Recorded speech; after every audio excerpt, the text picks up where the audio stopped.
அந்த பின்னணியில பாத்தீங்கன்னா ம். கண்டிப்பாக ரெட் ஃபோர்ட்டுக்கு நடந்தது கூட சைபர் அட்டாக்னுடைய எக்ஸ்டென்ஷன் தான் முடிவு வந்திருக்குது சில கருத்துரையாளர்கள் சொல்றாங்க, ம். Security experts. அது எப்படி பண்ணாங்க? காரணம் என்னன்னா இந்த மாடியூலை பண்ணது முழுக்களுமே அரசாங்கத்தினுடைய பிளாட்ஃபாரத்துல பண்ணாத எந்த மெசேஜ் கொடுத்தாலும் இன்ஸ்டாகிராம் மூலமா வாட்ஸ்அப் மூலமா அவன் எக்ஸ்சேஞ்ச் பண்ணியிருக்காங்க விஷயத்தை. இமெயில் பண்ணவே இல்லை இந்த 23 பேர் இருக்கக்கூடிய அந்த டெரரிஸ்ட் குரூப். ம்.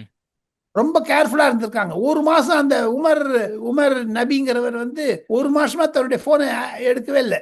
அங்க ம். ஏன் போனார்னா சப்போஸ் XYZ ரோட்ல போனா அவங்களுடைய போன்ல இருந்து இன்னொருத்தருக்கு பண்ணுவாரு. இதெல்லாம் கண்டுபிடிச்சிட்டாங்க. அந்த காரை வந்து 4 பேர் வாங்கியிருக்காங்க.